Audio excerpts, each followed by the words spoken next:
Hi, everybody. My name is Chris, and welcome back to this storytelling video series. Create More, Fear Less asked me to create a series, and I chose to concentrate on storytelling. I am a storyteller and an educator right here in Portland, Oregon, and I'm super excited about this. So, if this is your first time back, welcome. And we like to start every series, every video, with this little exercise to help kind of center us so that we can get ready for the activity at hand. So, this exercise is super simple. You just need something to write on and something to write with. And it's just about kind of naming our worries and either deciding to get rid of those worries or to hold on to them for a while. And it's totally up to you. There is no wrong choice whatsoever. So, again, I like to use strips of paper and I like to write out my worries. But you can write one word, you can write a sentence, or you can even just draw a picture. It's totally up to you. So, today, I'm actually feeling pretty good. I'm feeling pretty good. But I am worried about being boring. I don't know. It just I don't want to bore anyone watching this, so that's totally a worry. And by the way, I will always just say what my worries are out loud, but you don't have to do that at all. You can just write yours down or draw your picture and keep it or throw it away. You don't ever have to tell anyone what your worry is. But for me today, I am worried about being boring. Ooh. But that's actually about it. So that's pretty good. Yeah, I think just being boring is my main worry. So I'm actually not gonna throw this into my worry jar. I'm gonna hold on to this for a while, just to to motivate me, if you will, to not be boring. But I'm not ready to let go of this yet. So I'm gonna put this in my pocket, just as a little reminder. So the last part of this exercise, we are going to take our mood temperature, how we're feeling. And then we'll do it again at the end and we'll see if anything changes. So I would say right now, in this moment, I'm feeling pretty good. I'm feeling pretty good. I just got back from walking the dogs. And I got some fresh air. So I'm feeling pretty centered. I'm feeling pretty myself. So think about how you're feeling. Just take the time. Think about how you're feeling and just keep thinking about that as we enter into this activity. Because I have a feeling it's probably going to change by the end of this video. So, this activity is called Explore My Family History. And I want to be real clear. We are going to create what I call family bubble trees. And I'll explain what that is in a second. But I also want to acknowledge that your family isn't going to look like my family. Your family isn't going to look like your friend's family. Families, that definition of family, it changes. And there's not a right definition to what a family is. So when I'm giving you an example of what my family is, I'm not saying that this is the only version of a family or this is the correct version of a family. I'm just letting you know kind of my family dynamics and what that looks like, okay? But I think the whole range of families today is absolutely beautiful. And I just want to be really, really clear. This is just my family, my personal family, my version of what a family looks like, because it's all I've ever known personally.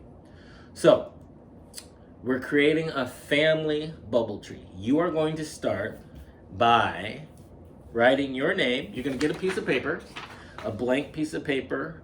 It can be construction paper, whatever you want. I'm using a pen. You can use a Sharpie. You can use a marker, whatever you want again. And you're going to just write your name in the center of that paper. So for me, C-H-R-I-S, Chris. And then you're gonna just draw a circle around it. So it just looks something like that.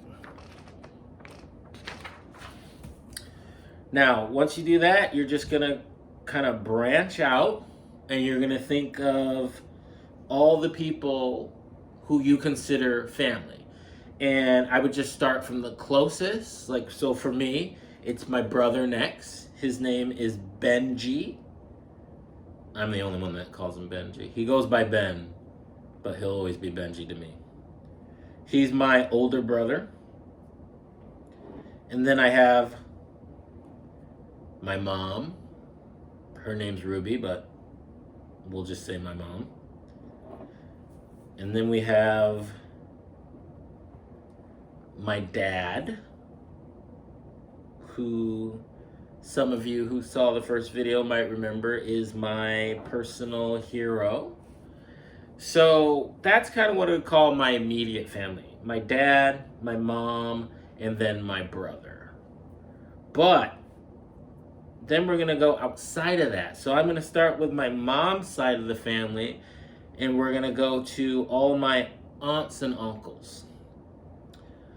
So be prepared for this because both of my parents have a pretty big family. So there is my aunt Mella.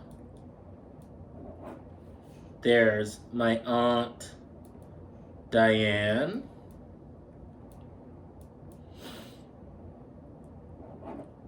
And don't forget, you can keep going along as I'm going along. And this is on my mom's side.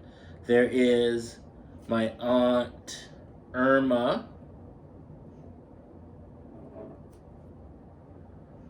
There's my aunt Vicky.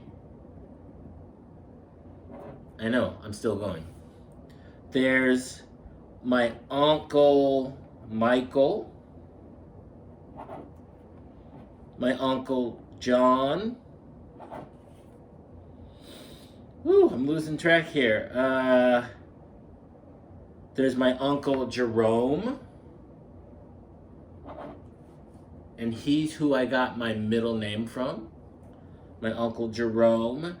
And then there is my grandma Elizabeth. And my grandpa Reuben. So remember that I'm 44 years old. So all of these people I just named, they're still, some of them aren't with us anymore. And that's totally fine. They're still a part of my family, even though they're no longer living.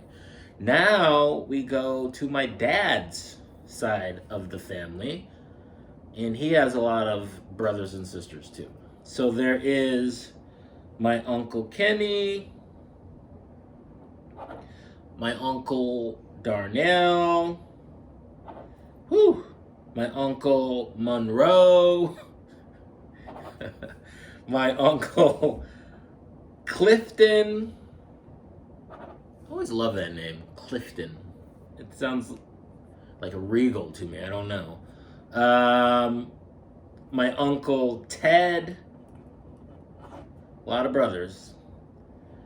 There's my Aunt Ava, another great name. There's my Aunt Darnice. There's my Aunt Monretta. I've never met another Monretta. There is, did I say my aunt? Oh, and my Aunt Sabrina. And then there's my grandma, my dad's mother, and her name is Juanita. So my dad actually never knew his dad. He never knew who his dad was. So that means that I never knew who my grandfather was. And that's totally fine. So I'm going to stop right there. You can choose to go as far or as short as you want to, but I have a huge family. I haven't even touched my cousins. And If I did that, it would fill up this whole piece of paper. So I'm just gonna stop right here with my bubble tree. But this is a lot of people. This is a lot of people to choose from. So now, once you're finished, when you've had time, I want you to just look at all of these names. Look at all of the names on your bubble family tree. And as you're looking at these names, I'm sure just like me, you're starting to have some memories. You're starting to see some of their faces probably. You're starting to remember some of the experience that you shared with some of these people. So, as you look at the names, you also might be feeling a wide range of emotions. So for me, what's happening right now is, like I said a couple minutes ago, some of these people aren't with us anymore. So both my mom's parents are gone. They passed away. So I'm thinking of my grandpa Reuben right now. That was her father. I also lost some of my uncles and some of my aunts. But I want us to pick a name, pick a person who is just really vibing for you right now. Their name's just pulsating. And for me, that would be my Aunt Vicky. I have a very clear memory or story of my Aunt Vicky. And she passed away a few years ago. And she was one of my favorite aunts. So I'm having a little bit of mixed emotions. I'm a little bit sad, but also I'm imagining her face right now and that smile she always had, and she always smelled really good, so that's kind of making me happy. And the memory that I'm thinking of, or the story that I have right now, is one that I'm gonna share with you. So you do the same thing. Pick a person.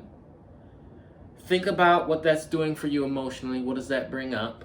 And then think of a story, a past story that you had with that person.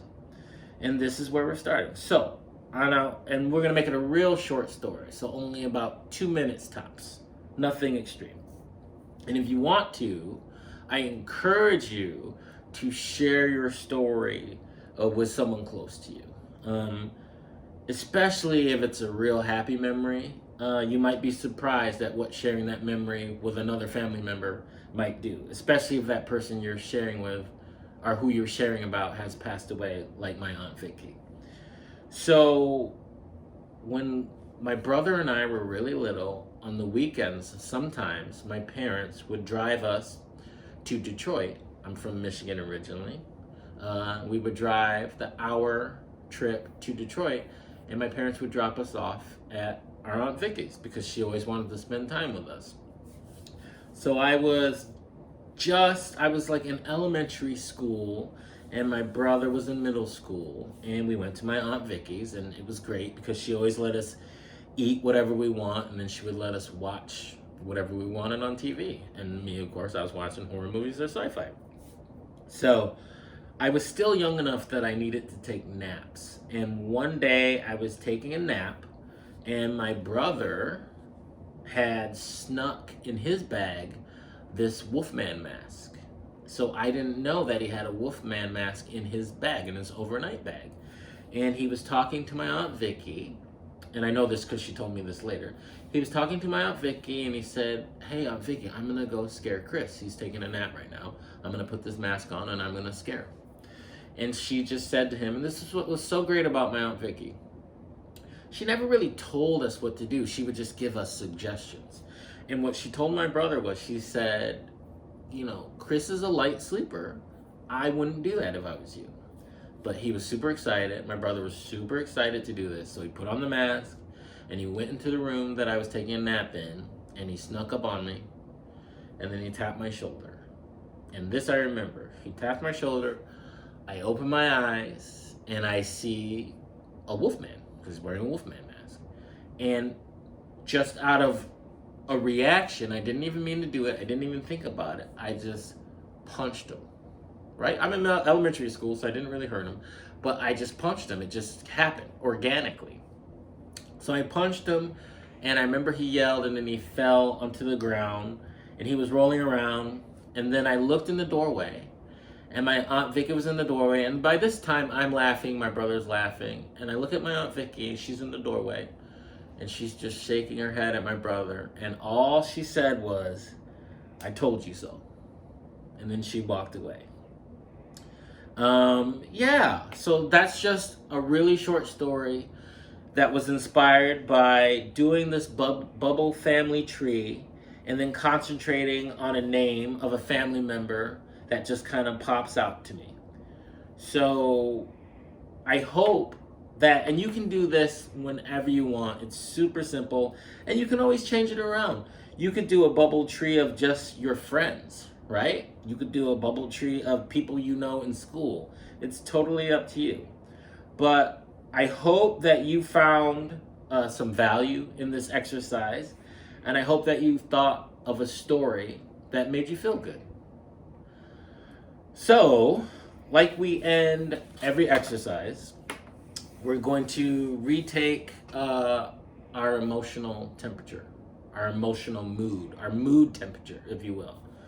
So, I think I said I was feeling pretty good. And I gotta say, I'm still in the same space. I'm feeling pretty good. I would say I'm actually pretty happy because I'm thinking about my Aunt Vicky now.